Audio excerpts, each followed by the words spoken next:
नमस्कार स्टूडेंट्स, आज की इनकम टैक्स की इस क्लास में आप सभी का स्वागत है। लास्ट वीडियो में हमने कुछ एक क्वेश्चंस डिस्कस किए थे, न्यूमेरिकल क्वेश्चंस, वेतनमान यानी कि पे स्केल से रिलेटेड। उसी श्रृंखला में आज एक और इलस्ट्रेशन देखने वाले हैं। आपकी स्क्रीन पर डिस्प्ले हो रहा है इस टाइम एग्जाम्पल, इसको एक बार पढ़ लेते हैं। श्री महेश राजस्थान गवर्नमेंट के एम्प्लॉई हैं। उन्हें 1 जुलाई 2012 को 15,600 से 37,000 की वेतन श्रृंखला में 16,400 रुपये प्रारंभिक वेतन एवं 8,000 ग्रेड पे प्रदान की गई। सरकारी नियमानुसार वार्षिक वेतन वृद्धि वेतन तथा ग्रेड पे के 3% के बराबर होगी, जिसे अगले 10 रुपये के गुणांक में पूर्णांकित किया जाना है। कर निर्धारण वर्ष 2020-21 के लिए श्री रमेश का मूल वेतन ज्ञात कीजिए। तो 15,600 से 37,000 इसका पे स्केल है, जिसमें इनकी नियुक्ति 16,400 रुपये के प्रारंभिक वेतन पर की गई है और 8,000 इनका ग्रेड पे है। इसके बारे में हम बिफोर लास्ट लेक्चर में बात कर चुके हैं कि 6 पे कमीशन के अनुसार सरकारी और अर्ध सरकारी कर्मचारी के मूल वेतन के निर्धारण में पे स्केल तो दिया ही गया है, लेकिन साथ ही प्रत्येक कर्मचारी को एक ग्रेड पे और कॉलेजेस और यूनिवर्सिटीज़ के जो प्रोफेसर्स हैं उन्हें विश्वविद्यालय अनुदान आयोग यानी यूजीसी ने शैक्षणिक पे यानी एकेडमिक पे भी दी है। तो 1 जनवरी 2006 के बाद प्रत्येक गवर्नमेंट एम्प्लॉई का मूल वेतन ज्ञात करने के लिए पे स्केल के अनुसार उसका जो वेतन है प्लस ग्रेड पे का योग, दोनों का जो जोड़ है उसे मूल वेतन माना जाएगा।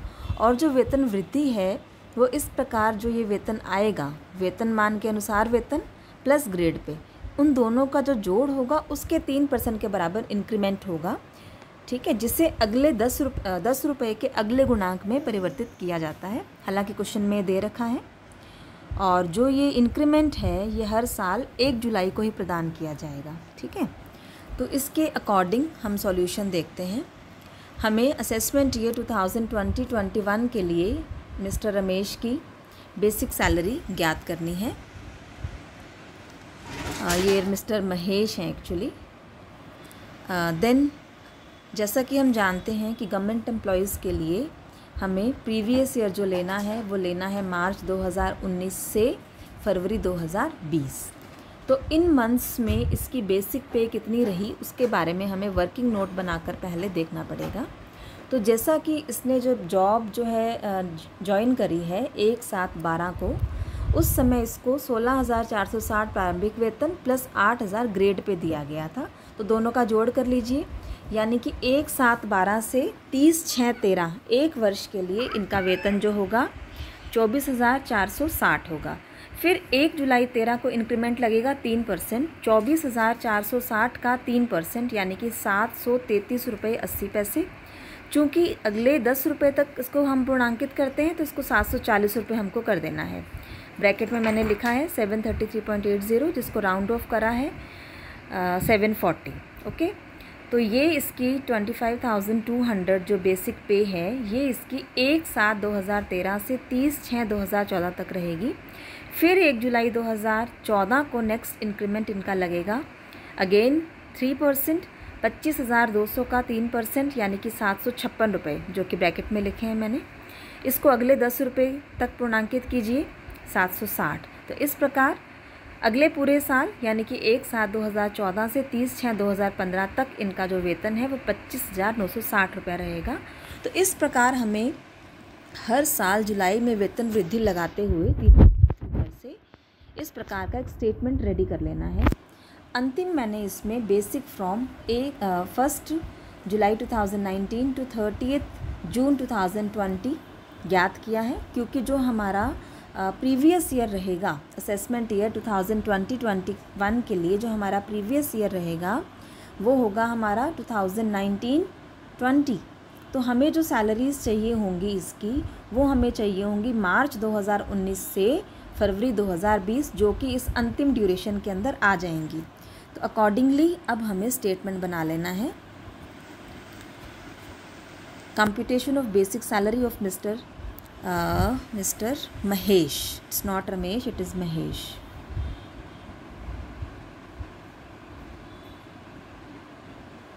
ओके, तो इसमें आप देखिए basic pay for the previous year 2019-20 from March 2019 to June 2019। अब देखिए जो हमारा प्रीवियस ईयर है वो मार्च 19 से फरवरी 20 है, लेकिन इन सभी 12 महीनों में इसका जो मूल वेतन है वो एक समान नहीं रहा। मार्च 2019 से जून 2019 तक 29,240 रुपये था और जुलाई 2019 से फरवरी 2020 तक यह वेतन वृद्धि लगने के बाद 30,120 हो गया था। तो इस प्रकार हमको इस स्टेटमेंट में दोनों को अलग अलग शो करना पड़ेगा। From March 2019 to June 2019 it will be 29,240 multiplied by 4, it will be 1,16,960.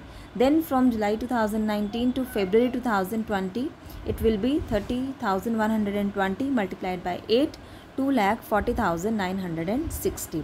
और इन दोनों का आप जोड़ लगा लीजिए तो आपके पास इसकी टोटल बेसिक सैलरी आ जाएगी फॉर द असेसमेंट ईयर 2020-2021 3,57,920। तो ये था आपका एग्जाम्पल, इसका सॉल्यूशन। अब हम बात करते हैं जो हमारा टॉपिक चल रहा था उसी को कंटिन्यू करते हैं। मौद्रिक वेतन की हम बात कर रहे थे। मौद्रिक वेतन में जो हम आयकर अधिनियम के अनुसार वेतन में कुछ एक चीज़ों को शामिल करते हैं, जिनमें पहली चीज़ थी हमारी मूल वेतन, बेसिक सैलरी। बेसिक सैलरी में हमने वेतनमान डिस्कस किया, वेतन के उपार्जित होने के समय को डिस्कस किया, मूल वेतन के कर योग्य होने के आधार को डिस्कस किया। तो ये सारी चीज़ें हमने डिस्कस की थी, या वेतन का बकाया हो उसका ट्रीटमेंट कैसे किया जाए। इसी श्रृंखला में जो सेकंड पॉइंट था हमारा वो है वो है महंगाई वेतन, यानी कि डियरनेस पे। डियरनेस पे क्या होता है पहले इसको समझिए। महंगाई बढ़ने पर गवर्नमेंट पे स्केल में संशोधन करती है, लेकिन यदि लंबे समय तक वेतनमान को संशोधित ना किया जाए तो गवर्नमेंट अपने कर्मचारियों को कुछ इंटरिम रिलीफ देने के लिए डियरनेस पे का भुगतान करती है। यह मूल वेतन की ही तरह होता है। तो ठीक है, इसमें ज़्यादा कुछ लंबी चौड़ी बात नहीं है।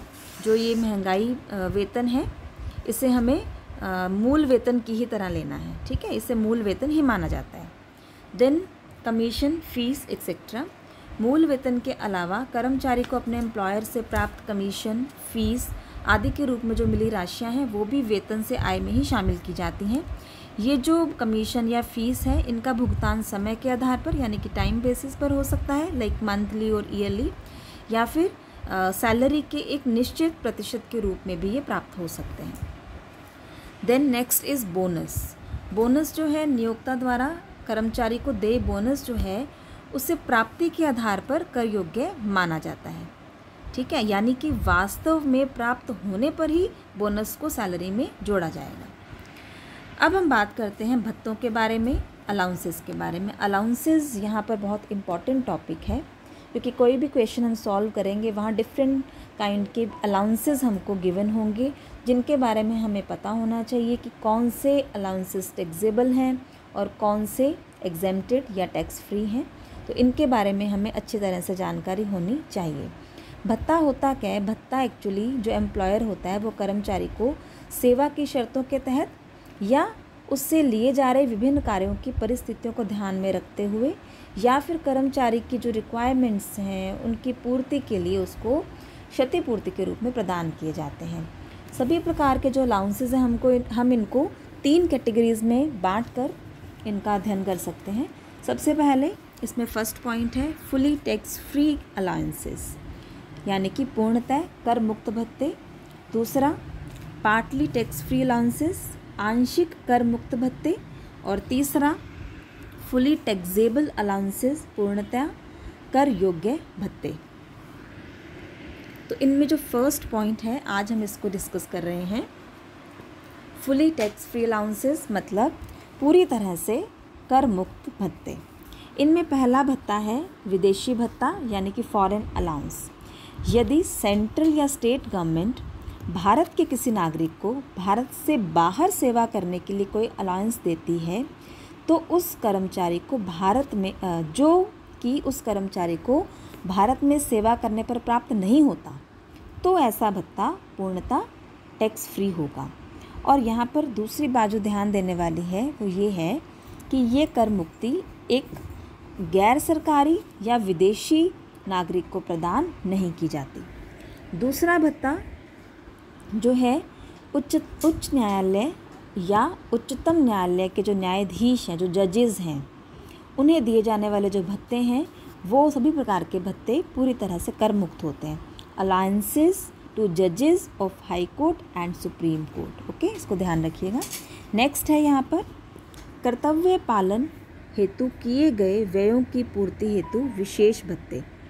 इनके बारे में जो ध्यान देने वाली बात है वो ये है कि ये भत्ते वैसे तो एग्जाम्प्टेड होते हैं, लेकिन ये व्यय की गई राशि की सीमा तक ही कर मुक्त होते हैं। इस बात को ध्यान दीजिएगा। ये जो भत्ते हैं कर्मचारी के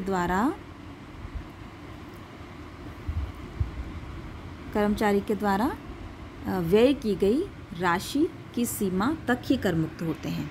इनमें कौन कौन से भत्ते आते हैं देखिए। यात्रा भत्ता यानी ट्रैवलिंग अलाउंस। एम्प्लॉयर द्वारा एम्प्लॉय को टूर या फिर ट्रांसफ़र के कारण की गई यात्रा के जो खर्चे हैं उनकी पूर्ति के लिए ये यात्रा भत्ता दिया गया हो तो पूरी तरह से ये कर मुक्त होता है। ठीक है। और इसके अंदर जो कर्मचारी की ट्रांसफ़र के समय उसका पर्सनल जो सामान होता है उसको पैक करने और उन्हें नौकरी के स्थान पर ले जाने पर दिए गए जो खर्चे, उनको भी यात्रा व्यय का हिस्सा ही माना जाता है। दूसरा यहाँ पे आ रहा है दैनिक भत्ता, डेली अलाउंस। डेली अलाउंस जो है इसके अंदर इस यात्रा की अवधि के दौरान कर्मचारी के सामान्य दैनिक व्ययों की पूर्ति हेतु जो दिया गया भत्ता होता है वो भत्ता पूर्णतः कर मुक्त होता है। नेक्स्ट है सवारी भत्ता, कन्वेंस अलाउंस। कर्तव्य पालन के लिए किए गए सवारी व्ययों की पूर्ति से संबंधित होता है। ये ध्यान दीजिए। इसमें घर से ऑफिस या ऑफिस से घर जाने के लिए जो सवारी व्यय किए जाते हैं उनके लिए इसके अंदर कोई छूट नहीं दी जाती है।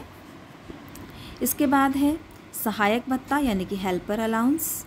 नियोक्ता द्वारा कर्मचारी को कर्तव्य पालन में सहायता के लिए यदि कोई हेल्पर रखने के लिए व्ययों की पूर्ति के लिए कोई भत्ता या अलाउंस दिया जा रहा है तो ऐसा भत्ता भी टैक्स फ्री होगा। नेक्स्ट है शैक्षणिक या अनुसंधान भत्ता।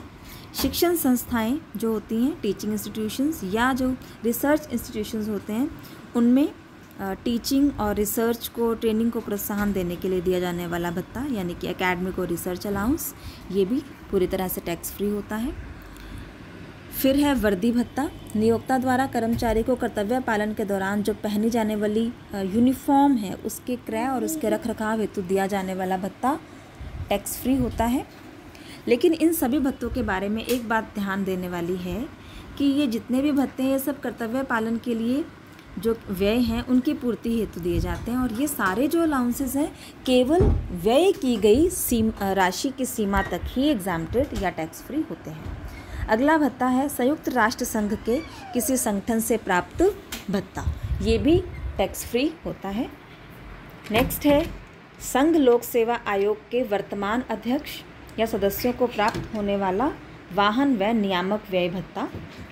और अंतिम है इसमें सार्क सदस्य राज्यों में जो टीचर्स हैं या प्रोफेसर्स हैं उनको प्राप्त भत्ते नियुक्ति से 2 वर्ष तक ही ये कर मुक्त होते हैं।